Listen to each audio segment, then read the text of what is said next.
అందరికీ నమస్కారం. అమ్మవారి ఆలయంలో వరుసగా అపశృతులు జరుగుతున్నాయి.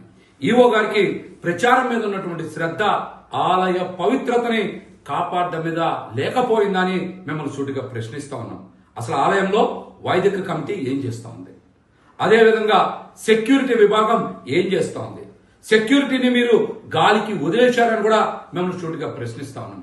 ఈ 15 రోజుల్లోనే అమ్మవారి ఆలయంలో విద్యుత్ సరఫరా నిలిచిపోవడం, తద్వారా అమ్మ సేవలకి భంగం వాటిల్లడం, అమ్మవారికి నైవేద్యం పెట్టే సమయంలో కూడా విద్యుత్ లేకపోవడం వల్ల చీకటిలోనే అమ్మవారికి నైవేద్యం సమర్పించడం లాంటి అపవిత్రత చోటు చేసుకుంది.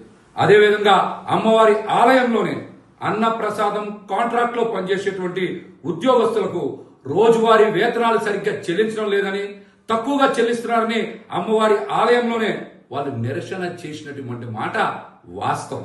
అది కూడా ఈ మధ్యనే జరిగింది. అదేవిధంగా నిన్న అమ్మవారికి విశిష్ట సేవ అయినటువంటి చక్ర నవవర్ణ అర్చనకి ఉపయోగించేటువంటి పాలల్లో పురుగులు రావడం, ఆ పాలు కూడా టెట్రాప్యాక్ పాలు వాడడం, ఇది ఏ విధంగా కరెక్ట్ అని ఆలయ ఈవో గారిని, అదేవిధంగా అధికారుల్ని, వైదిక కమిటీని కూడా మిమ్మల్ని సూటిగా ప్రశ్నిస్తా ఉన్నాం.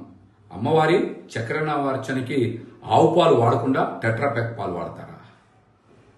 అందులో పురుగులు వస్తే మీరు చూసుకోకుండా మరి అభిషేకానికి ఉపయోగిస్తారా? అంటే ఆలయం మీద మీకు శ్రద్ధ లేదని, అమ్మవారి సేవల మీద మీకు శ్రద్ధ లేదని చాలా స్పష్టంగా అర్థమవుతోంది. నిన్న కూడా ఆలయంలోకి డైరెక్ట్ గా తీసుకొచ్చి కేక్ కటింగ్ కార్యక్రమం పెట్టారంటే అసలు ఆలయంలో ఏం జరుగుతోంది? సెక్యూరిటీ ఏం పని చేస్తోంది? పోలీసు శాఖ కూడా అవుట్ పోస్ట్ నుంచి వచ్చి ఇక్కడ స్పందించేంత వరకు కూడా మరి సెక్యూరిటీ ఏజెన్సీ ఏం చేస్తోందని ఈవో గారిని సూటిగా ప్రశ్నిస్తా ఉన్నాం. అమ్మవారి ఆలయంలో వరుసగా జరుగుతున్నటువంటి ఈ ఘటనల మీద వైదిక కమిటీ స్పందించాలి. ఆలయాన్ని శుద్ధి చేస్తారా, సంప్రోక్షణ చేస్తారా, ఏం చేస్తారనేటువంటి అంశాలు కూడా అమ్మవారి భక్తులకి మీరు సమాధానం చెప్పాలి. పాలక మండలి ఉందో లేదో కూడా ఎవరికి అర్థం కావట్లేదు. 4 ఫోటోలు దిగడానికి వచ్చిపోయినట్టుంది అక్కడ ఉన్నటువంటి పాలక మండలి కూడా. అమ్మవారి ఆలయంలో చాలా మంది కాంట్రాక్టర్లకి ఈవో గారు పరోక్షంగా సహకరిస్తా ఉన్నారు.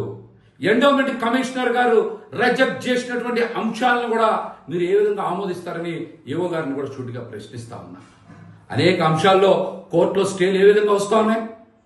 స్టాండింగ్ కౌన్సిల్ ఏం పని చేస్తా ఉంది? అసిస్టెంట్ కమిషనర్ ఏం చేస్తా ఉన్నారు?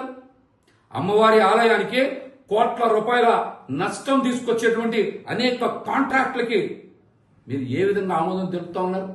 ఎండోమెంట్ కమిషనర్ గారు వ్యతిరేకిస్తే మీరు ఏ విధంగా అనుకూలిస్తా ఉన్నారు? వారికి ఏ విధంగా కోర్టులో ఆర్డర్లు వస్తా ఉన్నాయి? కోర్టులో మీరు వాస్తవాన్ని ఎందుకు వెల్లడించట్లా?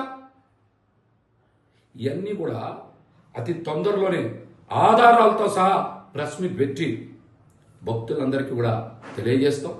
అదేవిధంగా ఈ కూటమి ప్రభుత్వం అధికారంలోకి వచ్చిన తర్వాత ఒక్క అమ్మవారి ఆలయంలోనే కాదు, రాష్ట్రంలో అనేక ఆలయాల్లో వరుసగా అపచారాలు, అపశృతులు జరుగుతా ఉన్నాయి.